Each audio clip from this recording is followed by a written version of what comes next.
भारत का ये वैशिष्ट्य है कि भारत में एक अलग से ऋतु पाया जाता है, वो है वर्षा ऋतु।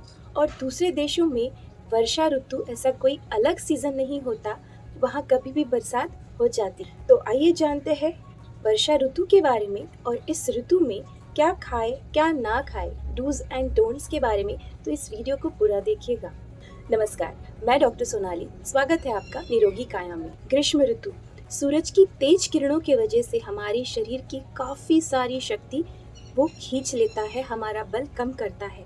तो ग्रीष्म ऋतु के बाद वर्षा ऋतु आता है, जो हमारी खोई हुई या फिर कम हुई हुई जो शक्ति है वो बढ़ाने में हमें निसर्गतः मदद करता है। पिंडी ते ब्रह्मांडी, ब्रह्मांडी ते पिंडी। वर्षा ऋतु में निसर्ग में माँ प्रकृति अपने आप में बहुत सारे चेंजेस करती है। उसी हिसाब से हमारे शरीर में भी बहुत सारे चेंजेस उसी निसर्ग के चेंज के हिसाब से होने लगते हैं। निसर्ग में जो बढ़ा हुआ टेम्परेचर है वो ड्रॉप डाउन होता है। जैसे 45 डिग्री तक टेम्परेचर चला जाता है तो वो सडनली आपको 25 32 तक आते हुए नज़र आएगा।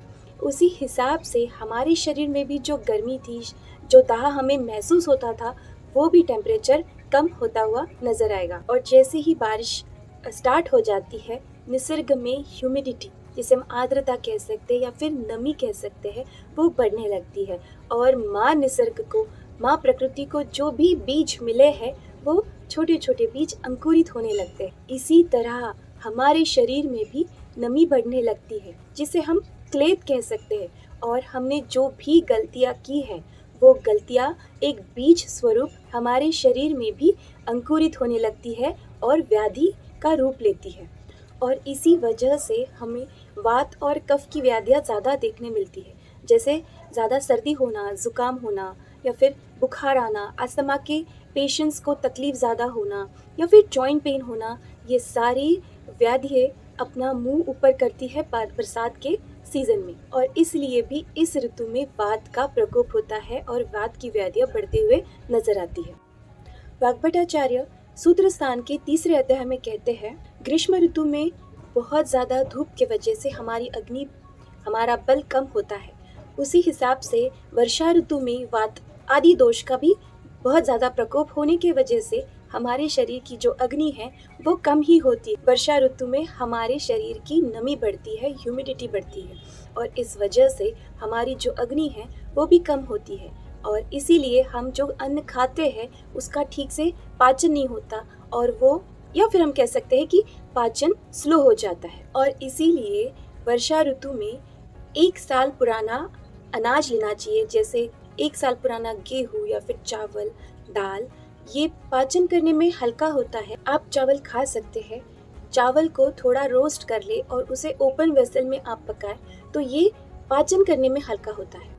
आप मूंग दाल का सूप ले सकते हैं, उसमें आप सूंठ या फिर थोड़ी सी काली मिरी डाल सकते हैं, जिसके वजह से आपको टेस्ट भी मिलेगा और सूप से हमारा पाचन अच्छा रहने में मदद होगी। जिस दिन बहुत ज़्यादा बरसात हो या फिर काले बादल छाए हो, तूफान हो, उस दिन हल्का आहार ले, जिसमें आप गरम, स्निग्ध या फिर थोड़ा खट्टा, थोड़ी नमकीन, नमकीन इन द सेंस बाहर के स्नैक्स नहीं, लेकिन जिस पदार्थ में थोड़ा नमक डलता है, ऐसे पदार्थ आप उस दिन ले सकते हैं। भोजन में थोड़ा गाय का घी ले सकते हैं, जिसके वजह से अन्न स्निग्ध रहेगा और ऐसे आहार से वात और कफ भी नहीं बढ़ेंगे। खाने में आप गेहूं का फुल्का, नाचनी की भाकरी या फिर बाजरे की भाकरी आप ले सकते हैं। आप खाने में अजवाइन का यूज़ कर सकते हैं। सब्जी बनाते समय थोड़ी मीरी और सूंठ का यूज़ कर सकते हैं। और खाना बनाते समय आप तेल के बदले में आप घी का यूज़ कर सकते हैं। चौका लगाते समय घी हमारे डाइजेस्टिव सिस्टम को, अग्नि को बढ़ाता है। जैसे हवन करते समय हम थोड़ा थोड़ा घी डालते हैं और अग्नि प्रज्वलित होती है, इसी तरह ऐसे मंद या फिर कम हुई हुई अग्नि को अगर प्रज्वलित करना है तो थोड़ा थोड़ा अन्न में या फिर अन्न बनाते समय खाने में आप घी का इस्तेमाल ज़रूर करें। इससे अन्न का पाचन अच्छा होगा और व्याधियाँ भी कम होने में मदद होगी। अब बात करते हैं कि क्या नहीं खाना चाहिए। स्पेसिफिकली बहुत ज़्यादा गुरु आहार नहीं सेवन करना चाहिए, जैसे पनीर है, सोया है या फिर चीज़ है। इसके अलावा आप बासा अन्न, कल का बचा हुआ आज बासा अन्न कभी ना सेवन करें। बहुत ज़्यादा ऑयली खाना या फिर भर पेट खाना खाना, खाना खाने के नियम आयुर्वेद अनुसार इस पर एक डिटेल वीडियो है, आप उसे ज़रूर चेक कीजिएगा, क्योंकि हर ऋतु में हमें किस तरह हमारा एक आहार होना चाहिए उसका एक बैलेंस्ड नियम है, आप उसे ज़रूर चेक कीजिएगा। पानी, निसर्ग में बहुत ज़्यादा बरसात होने की वजह से पानी दूषित हो जाता है और इसमें बहुत ज़्यादा जंतु की निर्मित होती है। अगर हम फिजिकली उसे फिल्टर से क्लीन भी करते हैं, प्यूरिफाई भी करते हैं, लेकिन वाटर, पानी का जो मूल गुण है, जैसे वो अम्ल विपाकी होती है, क्लेद बढ़ाने वाला शरीर में होता है, वो उसके मूल गुण नहीं छोड़ता। इस वजह से आयुर्वेद सिद्ध जलों का उपयोग करने के लिए कहता है। आयुर्वेद पानी को उबाल कर पीने के लिए सलाह देता है और इस पानी को उबालते समय आप उसमें एक तो लौंग डाल सकते हैं या फिर तुलसी के पत्ते डाल सकते हैं या फिर चित्रक डाल सकते हैं, दालचीनी का छोटा टुकड़ा डाल सकते हैं, आप सूंठ या फिर अदरक भी डाल सकते हैं। इस तरह से सिद्ध किया हुआ जल आपको कोई नुकसान नहीं करेगा, इसके बदले में अग्नि को बढ़ाने में ही मदद करेगा।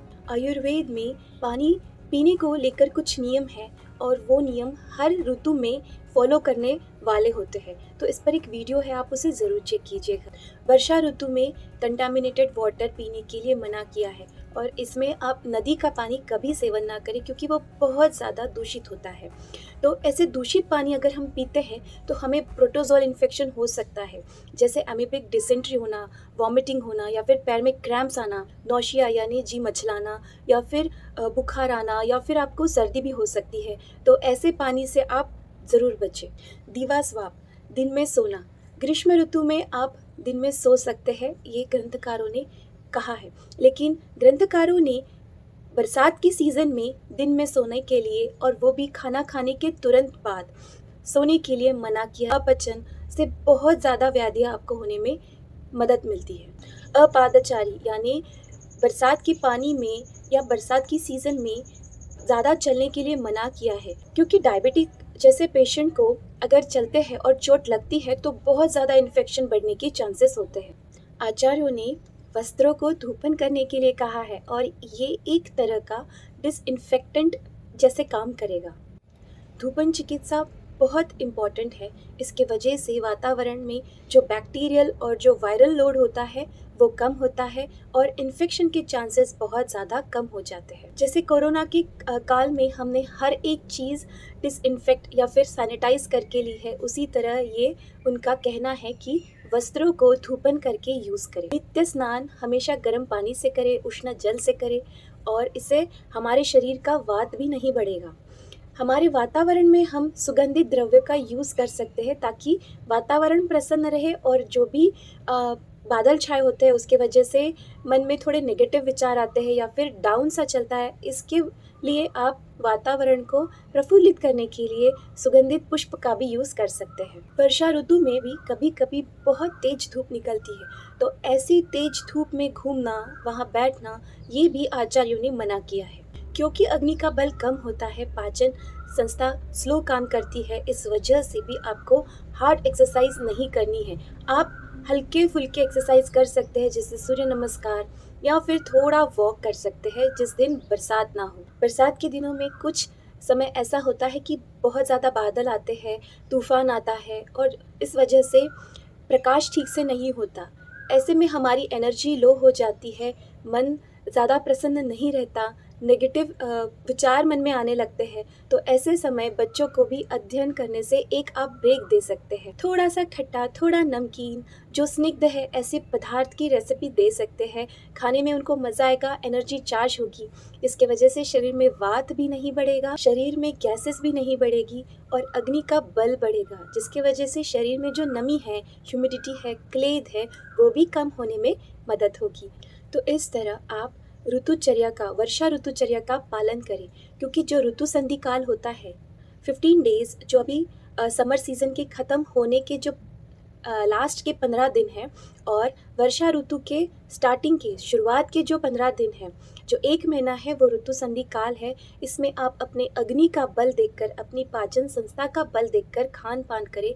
जो वीडियो में हमने खान-पान बताया है उस हिसाब से अपना खान-पान रखें, ताकि वर्षा ऋतु में आपका वात और कफ नहीं बढ़ेगा, जिसके वजह से भी पित्त बैलेंस रहेगा। तो आशा करती हूँ आपको आज की ये जानकारी बहुत ज़्यादा उपयुक्त रहेगी। अगर आपको कोई शंका है तो आप कमेंट में उसे ज़रूर डालें।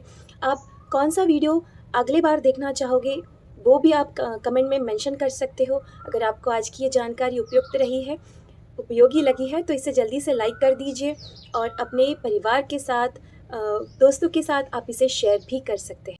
अगर आप हमारे चैनल से अब तक नहीं जुड़े हैं तो इसे सब्सक्राइब करें, बेल आइकन हिट करें ताकि आप सबसे पहले वीडियो देख पाएँ।